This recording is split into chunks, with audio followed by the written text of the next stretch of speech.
আপনারা বিভিন্ন সময় একই রকম প্রশ্ন করেন আমাকে যে স্যার অমুক জায়গা থেকে আমার ব্যাংক অ্যাকাউন্টটা হোল্ড হয়েছে, লিয়েন হয়েছে, ফ্রিজ হয়েছে, যেটা কিনা আমাদের পশ্চিমবঙ্গের অন্য জায়গাতে, জেলাতে হতে পারে, অথবা ভারতবর্ষের অন্য কোনো রাজ্যে।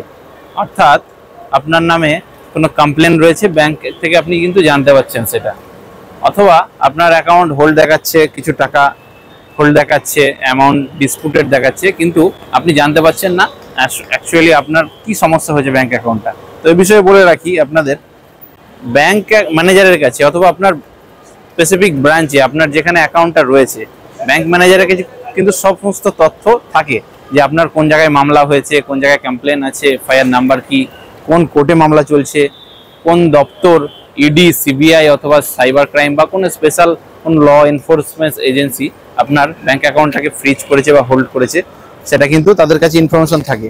এবং এই তথ্য পেতে আপনি কিন্তু আপনি কিন্তু আপনি কিন্তু পেতে পারেন ব্যাংক ম্যানেজারের কাছ থেকে। এবং এই তথ্য কিন্তু আপনি ব্যাংক ম্যানেজারের কাছে পাবেন, এটা আপনার অধিকার। আপনাকে কিন্তু প্রেসারাইজ করতে হবে ব্যাংক ম্যানেজারকে যে আপনার ব্যাংক অ্যাকাউন্টটা কোথা থেকে হোল্ড হয়েছে, কোথা থেকে ফ্রিজ হয়েছে, এই তথ্য তারা কিন্তু দেবে। এবং ডিটেলস এখানে লেখা থাকবে কোথায় কি হয়েছে, আপনার কি জন্য হয়েছে, এবং কাদের সঙ্গে যোগাযোগ করতে হবে।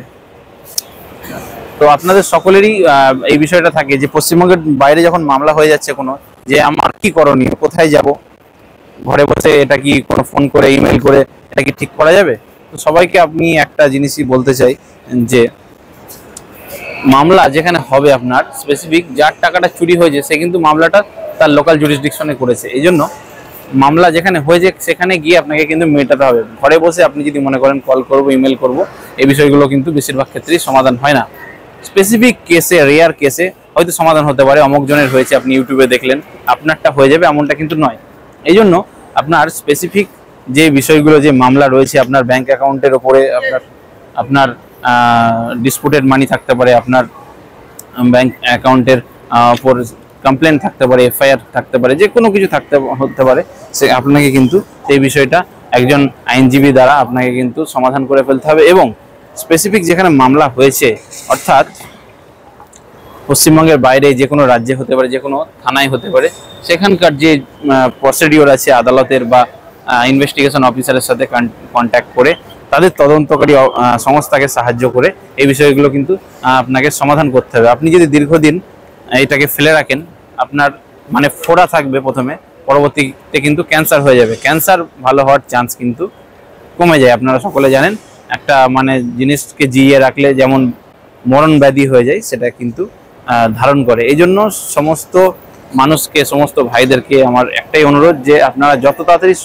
সম্ভব, যত সত্বর সম্ভব আপনাকে কিন্তু এই মামলাগুলোকে কিন্তু আপনাকে নিষ্পত্তি করতে হবে। এবং আপনাকে মামলা হলে কিন্তু বসে থাকলে হবে না, যা যা প্রসিডিওর রয়েছে সেগুলো কিন্তু করে এই জিনিসগুলোকে সমাধান করে ফেলতে হবে। আপনি যদি সমাধান না করেন তাহলে কিন্তু এই জিনিসগুলো ক্যান্সারে পরিণত হবে এবং আপনার মানে যে ঝামেলাটা সহজে মিটতো সেটা কিন্তু কঠিনে পরিণত হয়ে যাবে। এই জন্য ব্যাংক অ্যাকাউন্ট হোল্ড হয়েছে মানে আপনি যেমন অপরাধী নয়, এটাও ঠিক কথা। এবং আপনি যদি ইনভেস্টিগেশন অফিসার বা তদন্তকারী সংস্থার সাথে যোগাযোগ না করেন তাহলে কিন্তু আপনার যে সন্দেহর যে প্রভাব আপনার উপর, সেটাও কিন্তু বাড়তে থাকে, এটাও কিন্তু জেনে রাখবেন। এই জন্য মানে এত পরিমাণে ব্যাংক অ্যাকাউন্ট ফ্রিজের মামলা, ব্যাংক অ্যাকাউন্ট হোল্ডের মামলা বাড়ছে আমাদের ভারতবর্ষে। সরকারি পদক্ষেপের আমরা আশা রাখি যে সরকারি পদক্ষেপ এই জিনিসগুলোকে সহজ সরলতর করবে, যাতে সাধারণ মানুষের যে ভোগান্তি এটা কমে। যতদিন না কমছে আপনাকে কিন্তু আইনের মধ্যে থেকে এই বিষয়গুলো সমাধান করতে হবে। এইরকমই একটা মামলাতে বর্তমানে যাচ্ছি আমাদের দক্ষিণ ভারত, অর্থাৎ কর্ণাটক রাজ্যে ব্যাঙ্গালোর।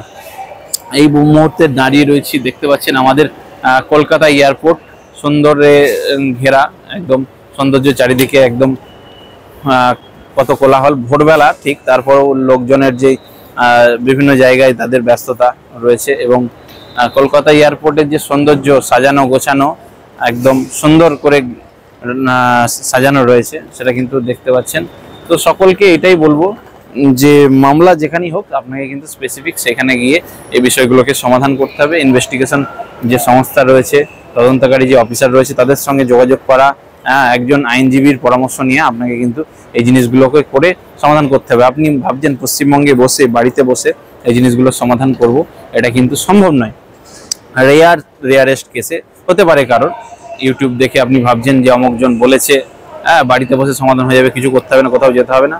আমি বলছি আপনাকে, শুনুন, বছরের পর বছর কিন্তু নজির রয়েছে, অ্যাকাউন্টগুলো খোলে না।